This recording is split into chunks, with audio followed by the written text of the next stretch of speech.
Well, Sabbath greetings to everyone. I hope you've had a great week. It's been a good week here in Sussex. It's been a very, very busy week, but I'm very, very grateful to say it's been another very productive week, which is very necessary right now as we prepare for the fall holy days. It tends to be very, very busy.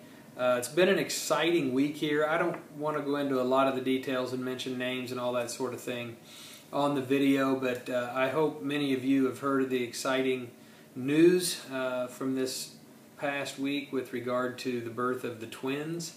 Try to get that message out at services around the area tomorrow.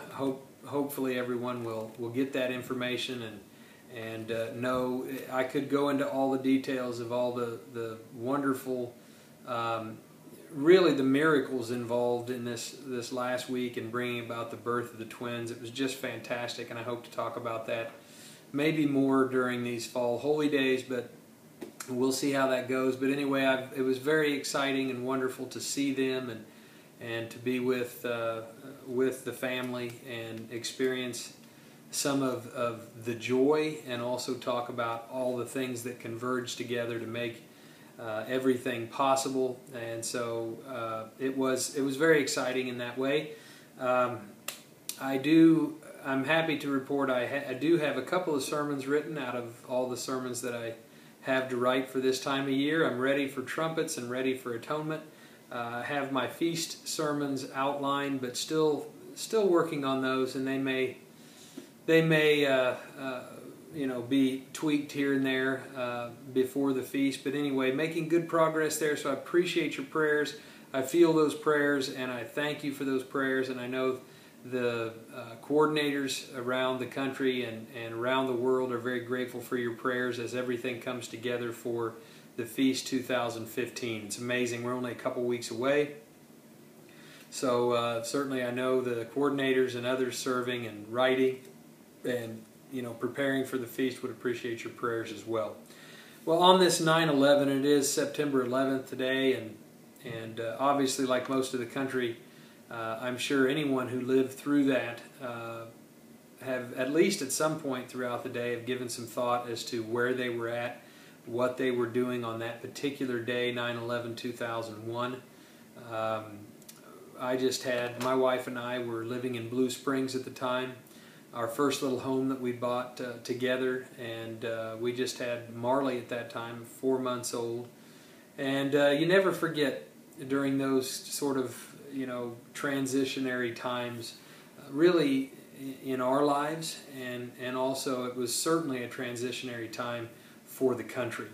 And I think we'll understand that a lot more as time goes on, in understanding what really was happening and why it happened, when it happened, and all those types of things in terms of God's timetable. 2001, 2008, and here we are in 2015. Lots of transitions going on, and leading up to and converging together to create the framework, the foundation for the very end of the age, and setting the stage for the return of Jesus Christ. It's an exciting time to live, there's no question about it. But my family and I, actually, we were able to travel just a few miles down the road here from our home to Lisbon, and there's a little park there at the Lisbon Town Hall, and it made some news, and we just haven't done it. It's only a few miles away. We haven't traveled down there and looked at their very impressive 9/11 memorial. They have a couple of sculptures there, two towers, and some very nice plaques, and they actually have an I-beam from one of the twin towers. Came from ground zero there, and they have that on display. Again, it's a very impressive display and very sobering to read again and be reminded of that fateful day in 2001. It was very sobering and made me think about a lot of different things, really, but actually what really came to my mind was Ezekiel 9. Ezekiel 9, where it says, go through the midst of the city, in verse 4, through the midst of Jerusalem, and put a mark on the foreheads of the men who sigh and cry over all the abominations that are done within it. So again, it's the juxtaposition. It's the two ends of the spectrum, two marks.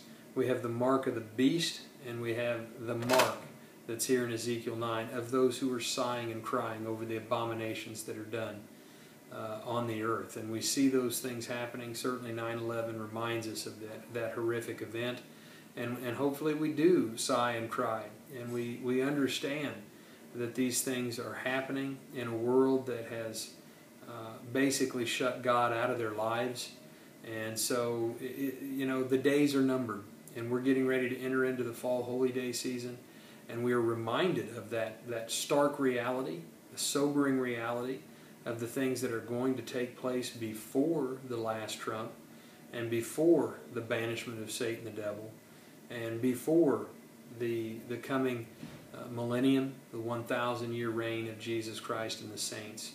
But we want to definitely reflect on those things, understand that difficult times are ahead, and remember again that mark that God is looking for, those that sigh and cry over the abominations that are done on the earth, and really give thought to the hardness of this world, and not allow that callousness or that hardness to affect us, but to have that heart of flesh and really be able to empathize and sympathize with this world as it gets ready to enter a time of travail, a time of great tribulation.